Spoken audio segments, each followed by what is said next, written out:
Ryan qui prend l'air très contrarié avec un si beau jeu. Regardez ça, le désespoir total. Et il va négligemment jeter sur la table une bonne petite poignée de jetons marrons.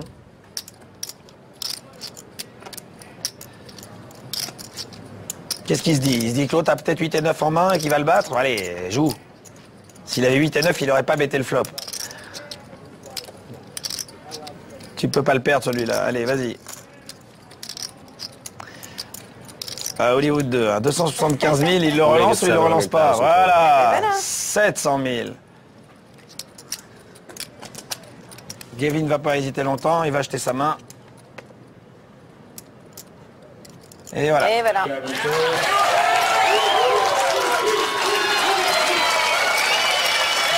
Bien joué. Un peu long.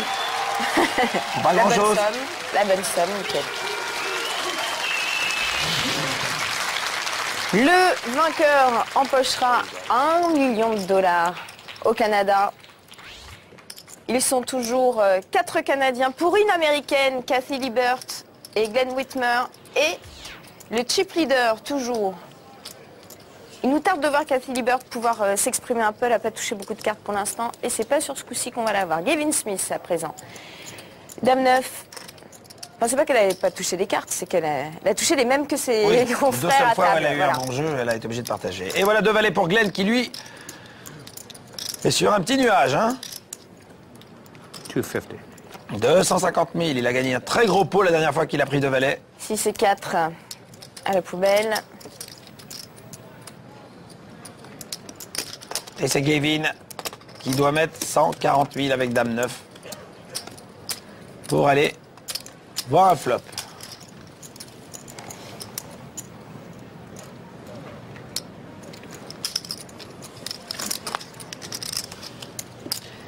Deux valets contre Dame 9. Oh, le valet tout de suite. Quel nul. 7, roi et valet. 250. Ah, il y a pire, hein? Oui. Et il attaque direct, ça c'est pas mal joué. Mais... c'est pas trop, ça fait pas peur. c'est pas mal, c'est pas mal. Non, justement, voyez, regardez. Ouais. Alors, Gavin Smith, que va-t-il faire avec sa dame et son 9? Il va relancer, j'ai l'impression. Quel rêve. Quel rêve s'il relance. Pour Glenn, évidemment. Oui, évidemment.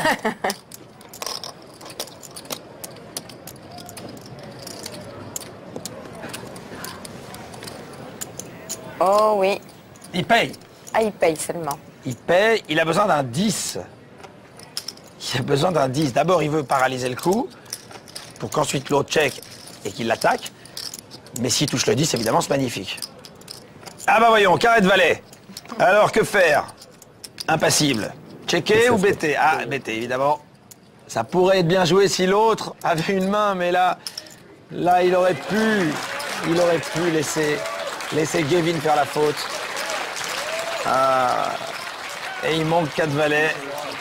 Glenn Whitmer est donc le chip leader et vous savez quoi, c'était le dernier coup que nous allons voir ce soir. La suite, ce sera mercredi prochain. Ils sont toujours 5 autour de cette table, dont Gavin Smith, dont Kathy Liebert, accompagné de Ryan Fissler et de Mark Karam. On les retrouvera la semaine prochaine, bien entendu. Première impression? C'est pas une partie très haute techniquement, les joueurs sont pas les meilleurs joueurs qu'on puisse connaître. Gavin essaie de faire ce qu'il peut pour imposer sa supériorité en termes de jeu, mais il est contré par des mains très fortes. Il a merveilleusement atténué les 2 premiers coups. Ensuite, il essaye de gérer, là évidemment, mais il a de la chance parce que les adversaires sont assez faibles, donc ne lui donnent pas l'opportunité de faire des erreurs. Et c'est vrai que là, par exemple, s'il check avec le 4e valet, vu que le 10 n'est pas rentré, que Gavin n'a pas amélioré et qu'il a collé la grosse relance sur le flop, il peut essayer d'en profiter pour faire un bet et là, ça peut faire mal parce qu'en plus, si l'autre le paye uniquement avec le carré de valet et que le 10 arrive en dernière carte, c'est tapi-tapi.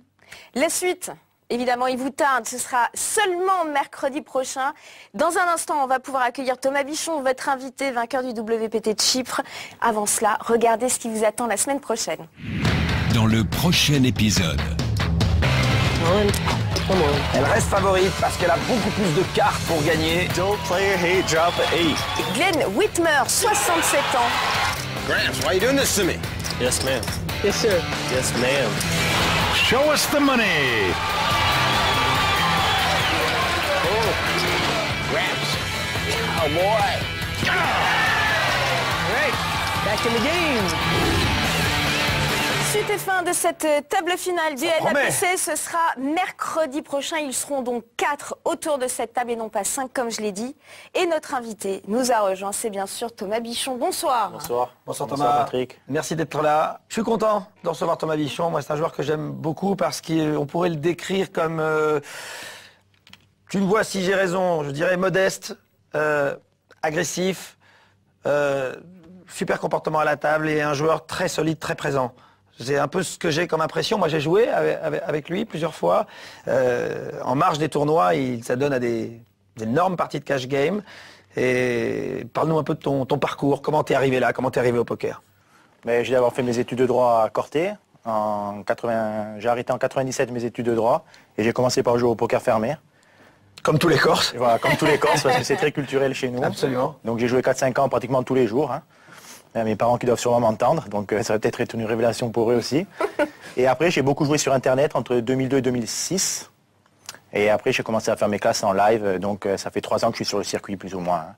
Voilà. Et ton meilleur résultat, c'est bien sûr cette victoire au WPT de Chypre. Raconte-nous un peu. J'ai envie de dire que c'était presque un galop d'essai, parce que c'est vrai que j'avais déjà fait une dizaine de tournois prestigieux avant celui-là. Mais j'avais décidé cet été-là de vraiment me consacrer particulièrement au tournoi, parce que je jouais essentiellement en cash game. Et le second tournoi que j'ai fait, je l'ai remporté parce que j'avais fait le premier, donc j'avais fait la finale du Partouche Poker à Nice. Et 15 jours après, je suis parti à Chypre et j'ai gagné ce tournoi. Alors il faut rappeler quand même qu'il y avait autour de la table, hein, entre autres Jonathan Little, mon chouchou Nedan Bedic. Je ne vous demanderai pas s'il est toujours célibataire ou pas. Comment on l'aborde cette table finale quand on est face à des joueurs aussi prestigieux? Vous parliez de galop d'essai. Là, c'est autre chose quand même. Mais ce qui s'est passé, c'est qu'il s'est passé quelque chose de très bizarre parce il y avait 10 joueurs d'un niveau très, très élevé. Et ce qui s'est passé, c'est que ceux qui ont sauté en 10e, 9e, 8e et 7e étaient réputés comme étant les 4 meilleurs parmi les 10. Donc Jonathan Little, donc, qui est double vainqueur WPT, si mes souvenirs sont bons. Nenad Medic, qui a aussi gagné un World Poker Tour et aussi un WSOP. Uxid, champion du monde il y a quelques années. Bien sûr. Et un 4e qui avait aussi un... Donc entre guillemets, vous sentiez la voix un peu...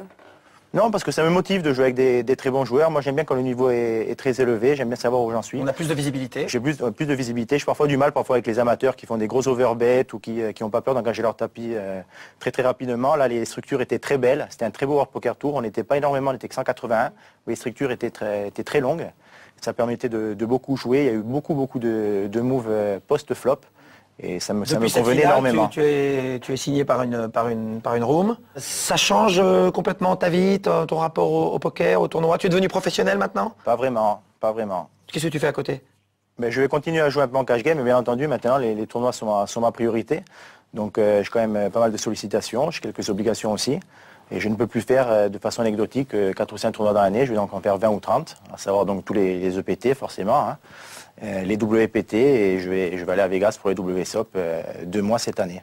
Le rêve, c'est souvent pour les joueurs d'obtenir un sacre en WPT. Votre rêve aujourd'hui, c'est lequel? Rêve, c'est un grand mot, mais bon, j'aimerais bien gagner de nouveau.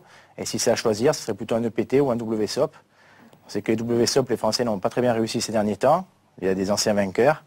Et ça fait donc depuis une dizaine d'années qu'on n'a plus gagné là-bas à Las Vegas. Il y a David Benjamin qui a gagné il y a 2 ans un bracelet, mais c'est vrai que les Français ont, proportionnellement, c'est logique, ils ont un peu plus de mal à gagner un bracelet qu'à l'époque. À l'époque, moi quand j'ai gagné, on avait 400 joueurs en finale. Aujourd'hui, il y a 9000 joueurs. Ouais, c'est vrai que c'est un peu plus dur. Ouais. Donc, mais cette année, je crois beaucoup à la délégation française à Las Vegas. Je pense qu'il va se passer quelque chose parce que les Français ont fait des progrès extraordinaires pendant ces 2 dernières années. L'année dernière, Antoine Saou et Ludovic et Bertrand Elki avaient failli faire une énorme performance.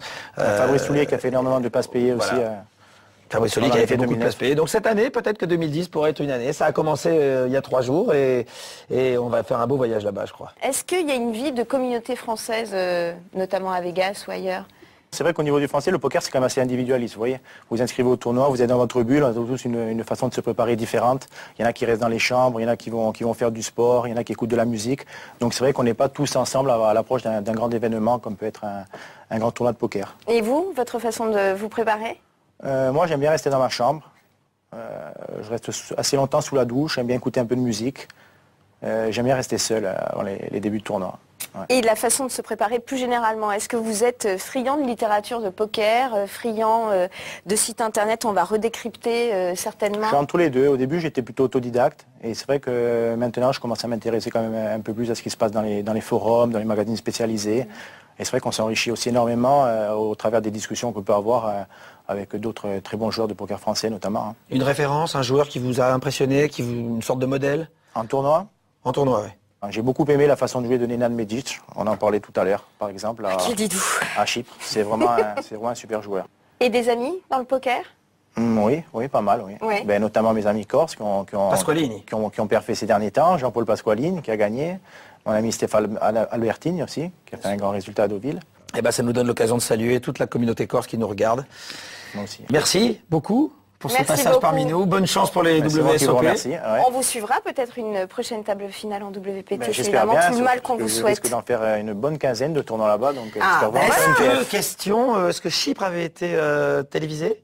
Oui, filmé? oui, bien sûr. Ah, oui. donc il y a l'émission de Chypre, on va essayer de tomber dessus et oui, ça serait bien. Ça serait un plaisir de en te plus, commenter. la table finale est sympa parce que j'ai attaqué avec pas mal de poubelles, donc ça pourrait Ah, être, bah, très bien. Du spectacle en ça plus pourrait en être sympa à perspective. commenter. Ouais. Merci beaucoup, en tout cas Thomas Bichon, très belle route, notamment à Vegas. Pour nous, c'est terminé pour ce soir. Évidemment, on va se retrouver mercredi prochain. Pour la suite. Pour la suite, l'épilogue du NAPC, ça se passe bien sûr au Canada. On vous embrasse à mercredi prochain. Salut. merci. Salut. Salut Au revoir. Thomas. I don't understand what this is for here.